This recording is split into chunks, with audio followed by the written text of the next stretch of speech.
Faith, how are you doing today? Oh, hi Gabriella. I'm doing pretty good. All right, so what you working on? I'm working on a compare and contrast paper that has to be 3 to 4 pages long, and I have to compare and contrast a book and its movie adaptation. Okay. And I'm not really sure where to start. Okay, so first things first, do you have a topic in mind? Yes, I want to write about the Hunger Games. Hunger Games, okay, that's awesome. So what we're going to do is, because that's such a broad topic, I'm going to let you take 5 minutes and write whatever you can think on the Hunger Games on a sheet of paper. Okay. And it's called free writing. It's a certain brainstorming method. And I'm going to be back, and I'll come in and check on you. I'm just going to give you some time. I guarantee there'll be something on that paper you can use, okay? All right, I'll get started. All right, ma'am.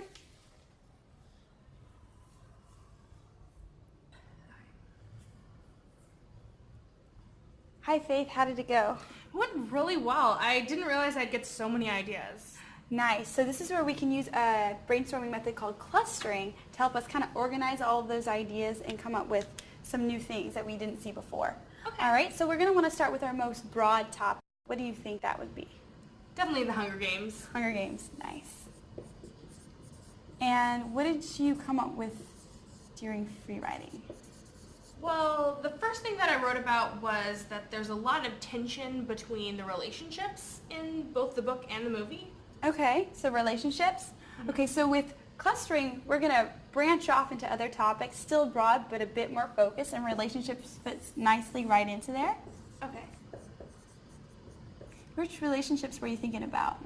Well, the first one I wrote about was Katniss and Peeta, how they have different, there's a lot of tension there. Okay. And then also there's Katniss and President Snow. Definitely. Those work really well. Did you come up with anything else? The next thing I wrote about was there's differences in the movie and the book with character development. Okay. And then also both the movie and the book have different perspectives. Different perspectives. Okay. What do you mean by perspective, and how are they different? Well, in the book, we see everything from Katniss's point of view. So she's talking, and we get to hear her thoughts and see what she sees. But in the movie, you don't hear her thoughts. You just watch her. So they're different perspectives. Different perspectives. Nice. Okay, so with those two different ideas or topics, what we can do is create a Venn diagram to help us out. And we're going to create 2 circles. One for the book, the other for the movie. All right. And what did you notice about the book? Well, in the book, because we see everything from Katniss's perspective, I'd say she's more relatable to readers, and she's also like more complex. So complex, and kind of, you said like something like kind of like personal. Yeah, like she's more relatable, more personable. Okay. And how did that differ from the movie? In the movie, since you only get to watch her, some of my friends who've only seen the movies think that she's like kind of shallow and just stands around frowning, which is not true because they haven't read the books. But. All right, nice. So she frowns a lot. Yeah. Great. What did you notice that were similar? I'd say both movie and book show that the society is very oppressive, even from the different perspectives. Okay, so when we find something similar that 2 topics share, we're going to put that in the space in between the 2 circles to say kind of there's a commonality there, okay? So you said oppressive, and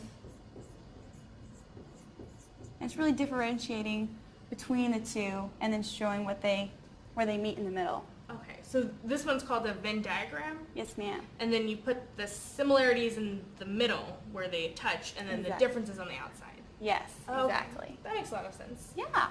So what I'm going to do is I'm going to go ahead and give you the pen, and I'm going to let you try your hand at the character development. And I want to see you try this new method called listing, very similar to a Venn diagram, except it's going to be a more organized way of writing things down, like in 2 columns, just so that you can separate your thoughts. All right, I can do that. And I think I'm going to put relationships and character development maybe together because they seem similar to me.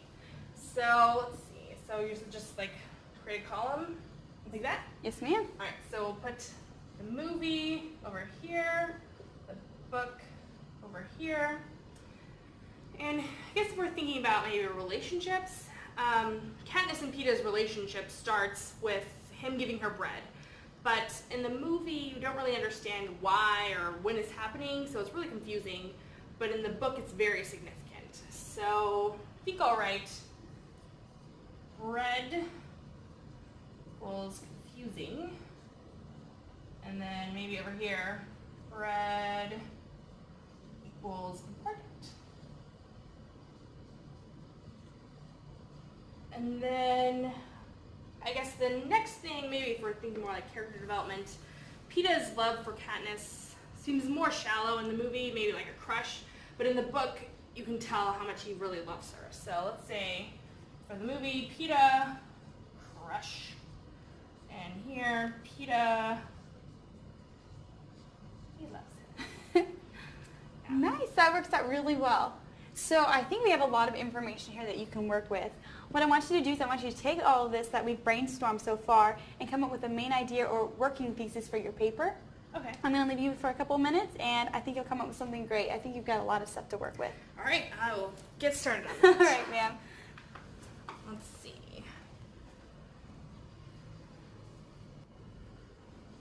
All right, how did it go? It went really well. I think based on what we wrote, I have a thesis already. Nice. Can I hear it? Yes. So I wrote, while the Hunger Games movie and book differ from each other in characterization and perspective, both versions reveal that total government control leads to an oppressive society. Nice. That is pretty deep. That's pretty good. Thanks. So now that we have your working thesis and all of our brainstorming done, we're going to try to create an outline so you can move into the writing process of your paper, okay? Okay. So we know we have an intro Right. and we have a conclusion. Mhm. How many body paragraphs do you think we need? Based on my thesis, I'd say 3 is probably good. 3? Mhm. Okay. And do you have a topic in mind for those 3? I think the first topic will be characterization, and I can compare and contrast maybe the book and the movie.